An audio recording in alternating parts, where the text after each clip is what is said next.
You know what? Toad. Yes, dear. You hear a facepalm.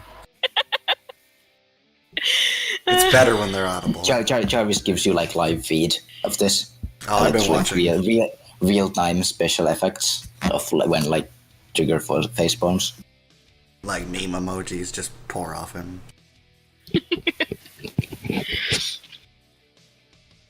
I mean her. I know it's hard. Well, Toad still hasn't realized you're a female. Which makes the yes dear thing kind of awkward. Yes.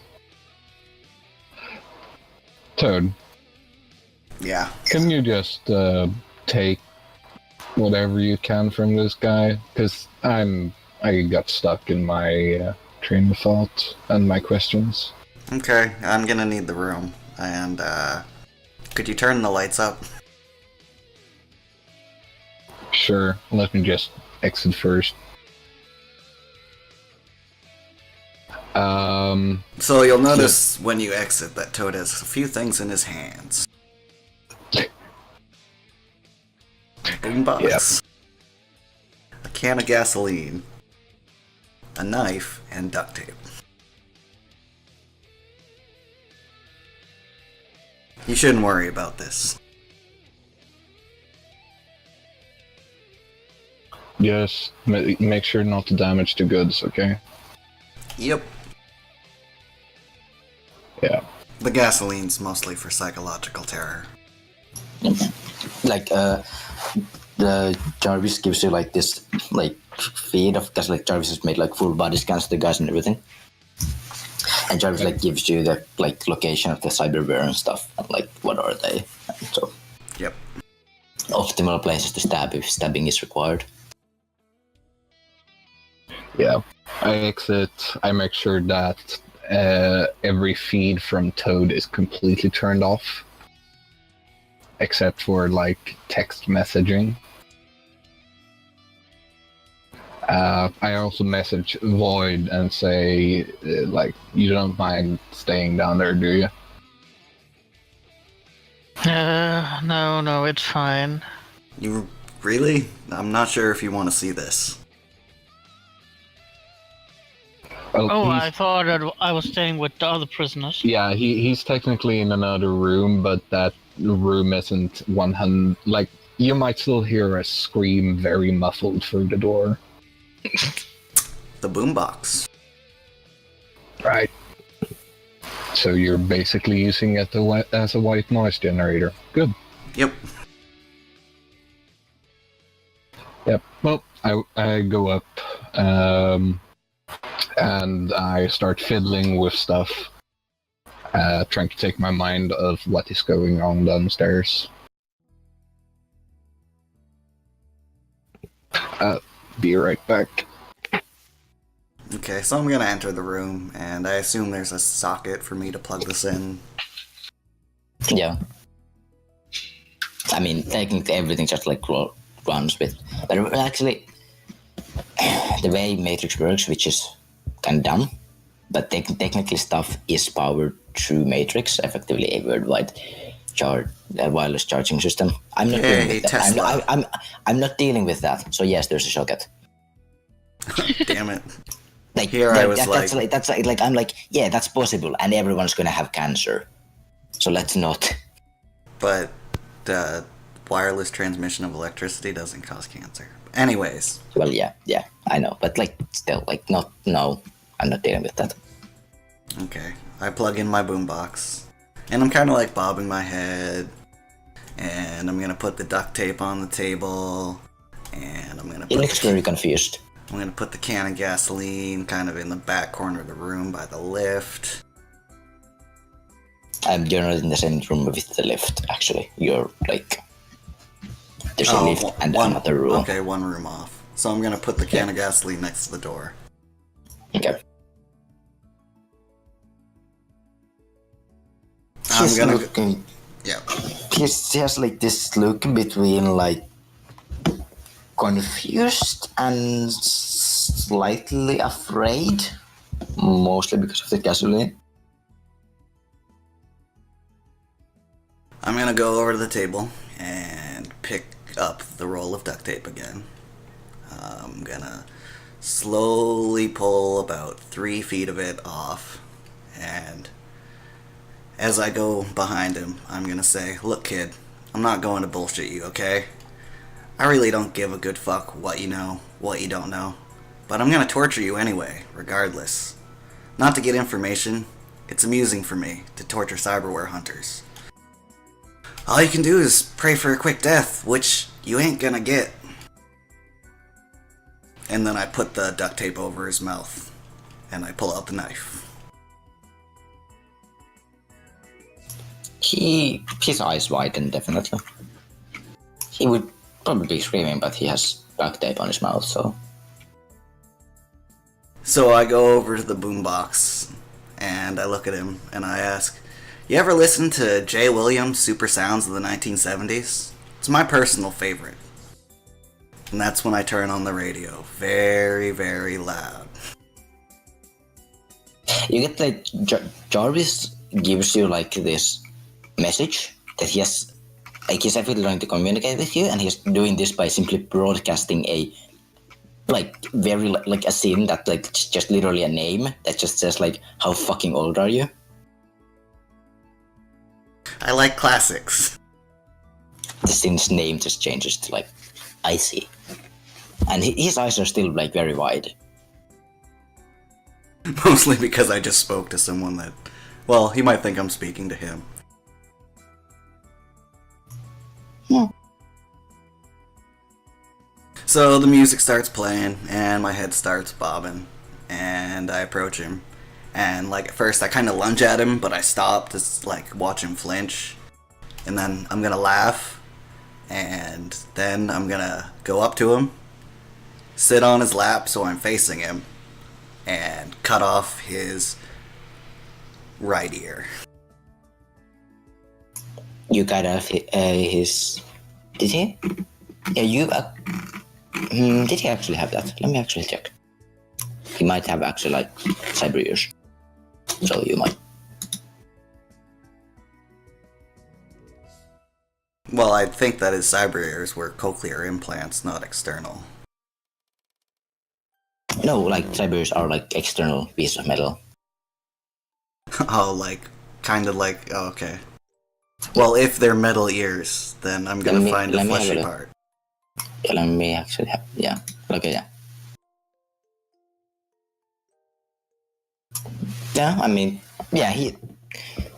And you like do hear... Like definitely, there's noise coming out of his mouth. Like a good And animal noise. Yeah, like... You know, probably something that a deer would say when there's a lion in its ass. With teeth, so yeah. Oh, I was about to say, and that's how we No. got deer lions. Nope. So yeah, Extremely painful. after I saw off his ear, I'm gonna stand back up, and I'm gonna like wave it in front of him, and then I'm gonna like pretend to talk into it, and then I'm gonna like throw it to the ground. And I'm gonna dance to the music for maybe a full minute, just like kind of wiggling there. I'm having really a good time. He's currently being very lump on the chair. He's not dead. Like he's breathing and looking at you very... But he's like... Yeah, he's being a lump. I'm gonna kind of dance over to him, and when I get in range, I'm gonna just like slice at his cheek, maybe eyebrow, could put a nice gash across his face. Something that bleeds a lot. At this point you can hear definitely a scream. It's like, you know, very quiet because there's still duct tape. But like, we're as quiet as a scream can be. I'm gonna say, "Oh, do you have something to say?" And I'm gonna pull the duct tape off. Oh, what exactly do you want to know? I wasn't asking the questions, I didn't. So he's like done spitting blood. Well, You never see like he's probably bitten half his tongue off. He's like currently talking like you can barely make like what he's saying. It's just saying like there was actually nothing I was asked that I didn't answer, so I'm gonna. some questions. I'm just gonna keep the duct tape off, and now I'm gonna go over and cut off left pinky. He is very like Void hears this even over the boombox. There's this like you could swear you heard a scream. It's very faint. You could swear it was there.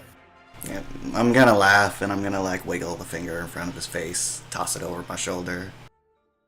I'm like, so you sure you don't have anything else to say? What do you want to know? I want to know everything you know about that box.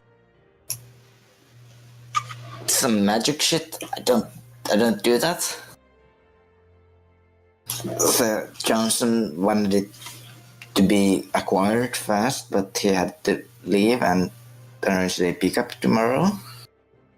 Who'd he work Probably for? has. I don't fucking know. It's Jeff Johnson. Okay. I'm gonna go and put the knife down by the boombox. I'm also like bobbing my head and dancing a little bit. And I'm gonna grab the Gamma gasoline, which I hope is clearly marked gasoline. I mean, there's like you could do like a marker and just like before you enter the room, just like gasoline. Yes. So yes, it is clearly marked. It's gasoline. And I'm like gonna dance up to him and like dance back, dance up to him, and then I'm gonna dump the entire can of gasoline on his head. He is. Well, he. It seems like he's actually keeping his mouth completely shut. Probably in the attempt of trying to not get any of that gasoline in his mouth. It's a pretty good idea. I'm gonna go back to the back of the room where the gasoline hasn't really splashed, and I'm gonna light a cigarette. Now, I'm assuming that the gasoline hasn't had enough time to vaporize in the room. No. It's too well ventilated down there anyway. So I'm gonna smoke it. I'm like, well, you have to the end of this. Gotta tell me something better.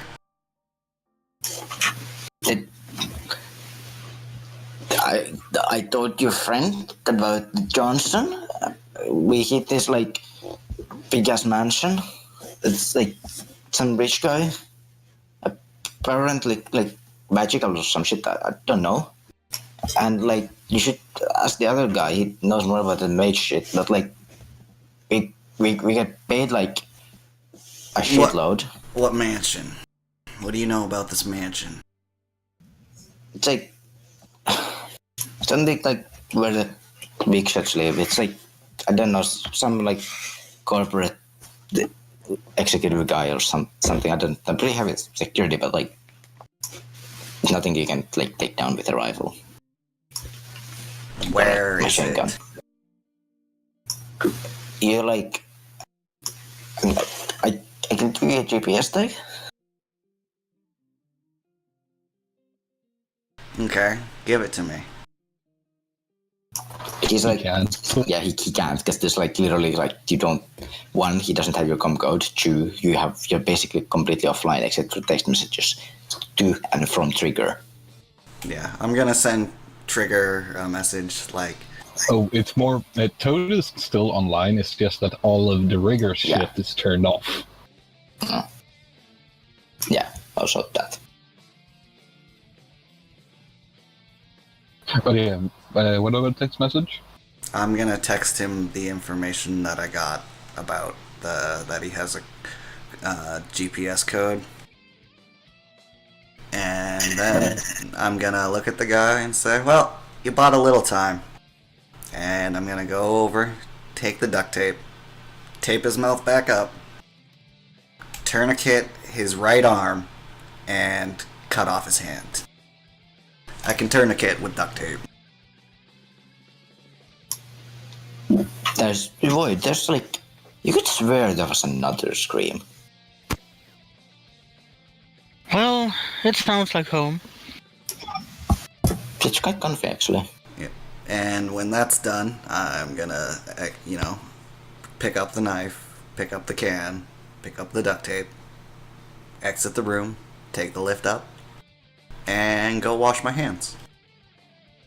Yeah.